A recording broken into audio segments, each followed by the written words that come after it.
కరకరలాడే crispy Deepavali special. 1 cup శనగపిండి, 2 కప్పుల వరిపిండి. హలో అండి, అందరికీ నమస్కారం.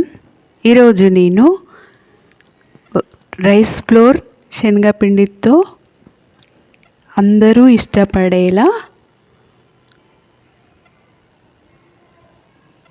ఈ రెసిపీ నేను తయారు చేస్తున్నాను. 1 కప్పు శనగపిండి, 2 కప్పుల వరిపిండి, 2 స్పూన్ల పుట్నాలు, 2 స్పూన్ల నువ్వులు, 1 స్పూన్ కారం, 1/2 స్పూన్ ఉప్పు, సన్నగా కట్ చేసుకున్న కరివేపాకు, గోరువెచ్చగా చేసుకున్న నీళ్ళు,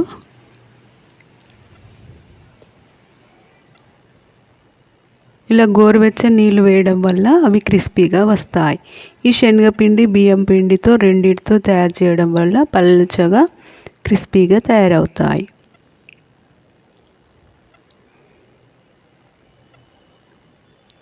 రైస్ ఫ్లోర్తో ఎక్కువగా తినలేని వాళ్ళు ఇలా శనగపిండి వేసి చక్కగా తయారు చేసుకోవచ్చు.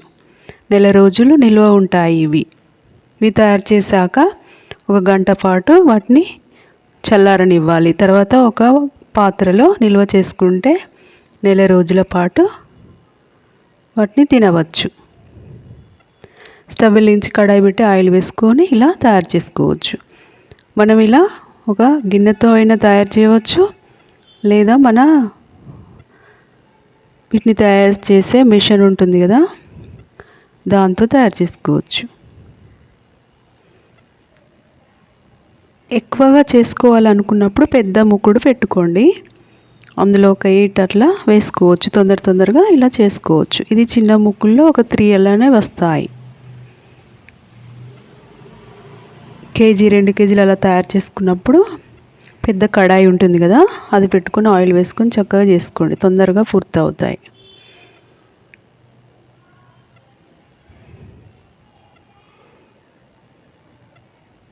ఇవ్వండి, చూడండి ఎంత బాగా వచ్చాయో. గుల్లగా ఉంటాయి చూడండి, ఎంత కరకరలాడుతూ ఉన్నాయండి. చాలా పలసగా వచ్చాయి. ఈ గారెల మిషన్తో నొక్కి వేసుకుంటే చాలా బాగా వస్తాయి. ఇందులో పల్లీలు కూడా వేసుకోవచ్చు.